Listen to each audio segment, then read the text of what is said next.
গেল মাসের বিক্ষোভে ইরানে অন্তত ৩২,০০০ মানুষকে হত্যা করা হয়েছে বলে দাবি করেছেন যুক্তরাষ্ট্রের প্রেসিডেন্ট ডোনাল্ড ট্রাম্প। আর জাতিসংঘের মানবাধিকার বিষয়ক প্রতিনিধি মাই সাতো বলেছেন ২০,০০০-এর বেশি মানুষ নিহত হতে পারেন। আর যুক্তরাষ্ট্রভিত্তিক মানবাধিকার সংস্থা বলছে এই বিক্ষোভে ৭,০০০ মানুষের মৃত্যুর তথ্য নথিভুক্ত করা হয়েছে এবং প্রায় ১২,০০০ ঘটনার তদন্ত চলছে।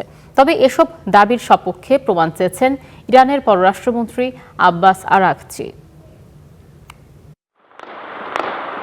পার হয়েছে ইরানের বিক্ষোভের ৪০ দিন। এই বিক্ষোভে যারা মারা গেছে তাদেরও মৃত্যুর ৪০ দিন পার হয়েছে। ধর্মীয় রেওয়াজ মেনে ৪০ দিন পর নিহতদের জন্য শোক পালন করছেন ইরানিরা। তবে তেহরানের শোকের মাঠেও সরকারের দখল।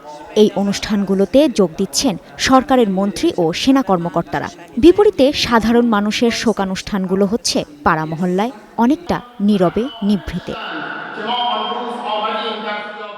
খামেনি সরকারের দাবি ৩,১১৭ জনের মৃত্যুর জন্য দায়ী যুক্তরাষ্ট্র ও ইসরায়েলের মদতপুষ্ট সন্ত্রাসী, যাদের ২০০ জনই নিরাপত্তা বাহিনীর সদস্য। এই বিষয়ে আলোচনায় এসেছে ইরানের পররাষ্ট্রমন্ত্রী আব্বাস আরাগচির সামাজিক মাধ্যম এক্সের একটি পোস্ট। বিপুল সংখ্যক মানুষকে হত্যার জন্য দায়ী তালিকাভুক্ত ৬৯০ জন।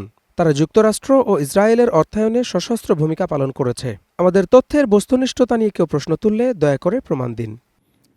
এমন এক সময় আরাগচি এই দাবি করেছেন যখন যুক্তরাষ্ট্রের প্রেসিডেন্ট ডোনাল্ড ট্রাম্প বলেছেন ইরানের বিক্ষোভে ৩২,০০০ মানুষকে হত্যা করা হয়েছে, যদিও ট্রাম্পের উল্লিখিত ৩২,০০০-এর অঙ্কটিরও কোনো সূত্র মিলছে না।